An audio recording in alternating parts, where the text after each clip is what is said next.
Hello traders, welcome back to your channel. जैसे कि आप जानते हैं, इस चैनल पे मैं आपको एक्सएजी, यूएसडी और सिल्वर के इंट्राडे टारगेट्स देते हैं।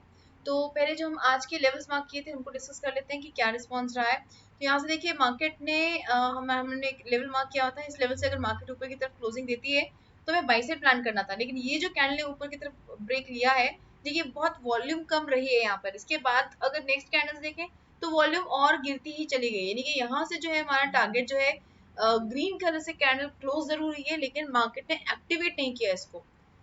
हम ये हमेशा डिस्कस करते आए हैं कि ब्रेक का मतलब है कि एक तो कैंडल की जो बॉडी है वो स्ट्रांग हो, जैसे कि हमें यहाँ पे देखने को मिल रही है। बॉडी स्ट्रांग है, विथ थोड़ी छोटी है, जैसे कि हमें चाहिए होती है वैसी ही कैंडल है, लेकिन वॉल्यूम जो है वो कमजोर हुई है। यहाँ से आप देख सकते हैं वॉल्यूम कॉन्टिन्यूसली नीचे की तरफ गिर रही है, वॉल्यूम स्ट्रांग नहीं हुई थी, वॉल्यूम ने यहाँ पे सपोर्ट नहीं किया है। और इसके बाद मार्केट ने वॉल्यूम कब बढ़ाई है? इस कैंडल पे बढ़ाई है, जब मार्केट में एक रेड कैंडल, बियरिश कैंडल यहाँ पे हमें देखने को मिली है। बियरिश कैंडल में देखने को मिली है, यानी कि हमारे यहाँ पे एक रेड कैंडल बनी। उसके बाद इस जो सपोर्ट लाइन थी इसी लेवल पर, जो सपोर्ट लाइन में कन्वर्ट हो गई थी, इसको मार्केट ने इस कैंडल पे ब्रेक करा और यहाँ से मार्केट वापस से नीचे की तरफ गिर गई। नहीं, मार्केट जो है ऊपर सस्टेन ही नहीं कर पा रही थी, क्योंकि ऊपर वॉल्यूम कम आ रही थी। वॉल्यूम कब नीचे बढ़ी है? जब मार्केट नीचे गिरना शुरू हुई है। ठीक है, तो अपसाइड का जो टारगेट है वो बहुत लो वॉल्यूम के साथ एक्टिवेट हुआ था, ये प्रॉफिटेबल ट्रेड नहीं था। तो जैसे आप देख सकते हैं यहाँ पे प्रॉफिटेबल नहीं भी हुआ है।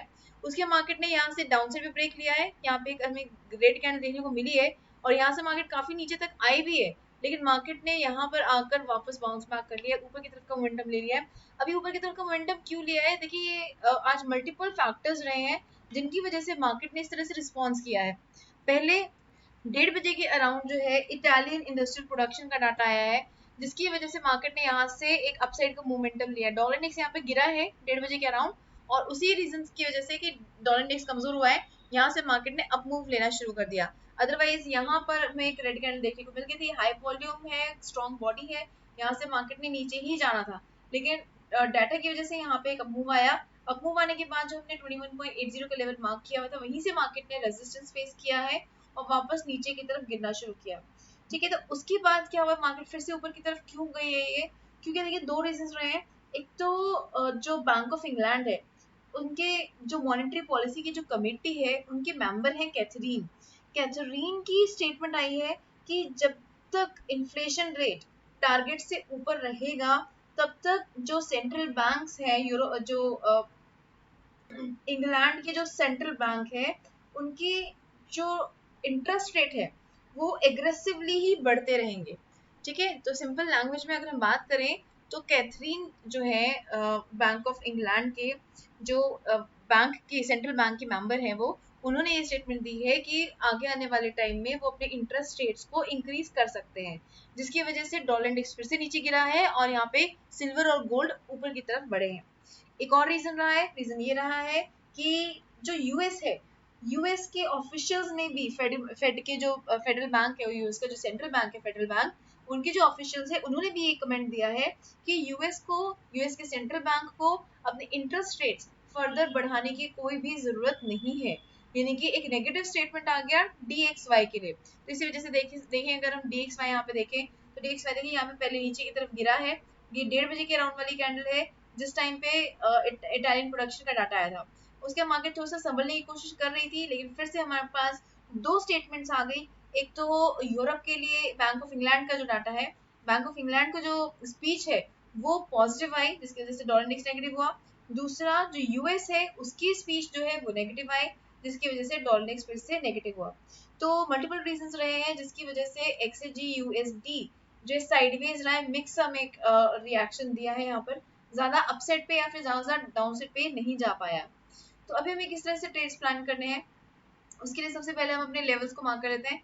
ये लेवल जो है इसको हम एक बार स्ट्रेच कर लेते हैं। एक लेवल हमें और मिला है यहाँ पर, इसको भी हम यहाँ पे मार्क कर लेंगे। ये लेवल है, यहाँ पे मार्केट ने हमारे पास स्ट्रॉन्ग रेजिस्टेंस फेस किया है, और अपने ये जो कल हमने मार्क किए थे लेवल्स, इनको इरेज कर देते हैं क्योंकि कंफ्यूजन क्रिएट ही करेंगी। डाउन साइड पे अगर हम देखें तो डाउन साइड पे भी मार्केट ने इस लेवल पे स्ट्रॉन्गली सपोर्ट फेस किया है, इसको भी हम मार्क कर लेते हैं। और डाउन साइड पे और नीचे की तरफ अगर देखें तो यहाँ पे आकर मार्केट ने सपोर्ट फेस किया है। तो भी हमें कुछ लेवल्स मिल गए, इंपॉर्टेंट लेवल्स मिल गए हैं, ये लेवल्स हमें गाइड करने के लिए सफिशिएंट है। तो अभी हमें किस तरह से प्लान करना है, देखिए अभी मार्केट जो है एक रेड कैंडल दे रही है, बेरिश कैंडल दे रही है, तो मोस्ट प्रोबेबली ये जो है 21.74 का लेवल ब्रेक कर देगी। अगर ये ब्रेक कर दिया तो ऑब्वियसली मार्केट बहुत इजीली जो है हमारे 21.69 के लेवल को हिट कर जाएगी। तो 21.74 अगर ब्रेक होता है तो 21.69 हमारा फर्स्ट टारगेट रहेगा। ये ब्रेक कर दिया तो नेक्स्ट जो टारगेट रहेगा वो रहेगा हमारा अराउंड 21.609 का। ये आप डाउन साइड के लेवल्स मार्क कर लीजिए। अपसाइड के लिए अगर हम बात करें तो हमें वेट करनी होगी 21.86 के ब्रेक होने की। ये ब्रेक होते ही मार्केट हमें अप मूव देगी 21.90 का, और इसके बाद हमें एक अच्छा मूव देखने को मिल सकता है 22.009 का।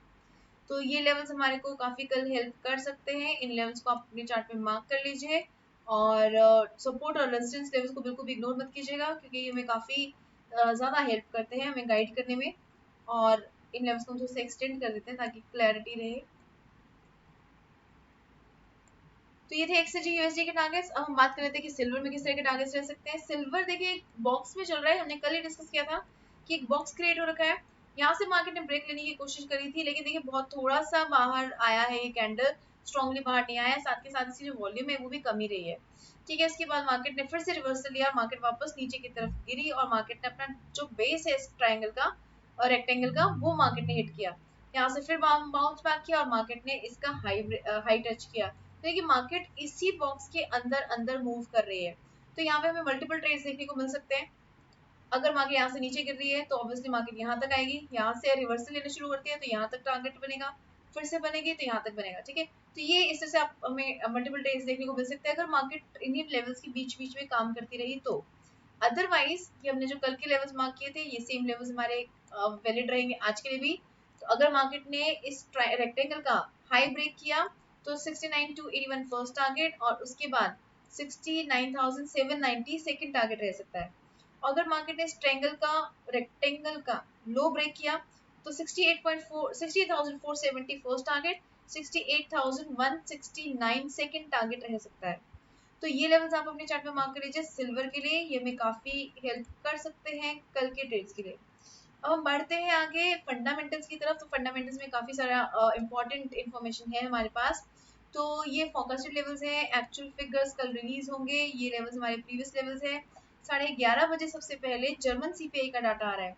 देखिए 0.3 है, 0.3 एक्सपेक्टेड है। अगर यहाँ 0.3 ही आया तो ज्यादा स्ट्रॉन्ग मूव हमें देखने को नहीं मिलेगा, थोड़ा बहुत मूव मार्केट में आ सकता है। लेकिन अगर ये वैल्यू 0.3 से बढ़ी हुई है, मान लीजिए 0.4 आ गई, 0.5 आ गई, तो यहाँ पे हमें EUR USD में एक अच्छा अप मूव देखने को मिल सकता है।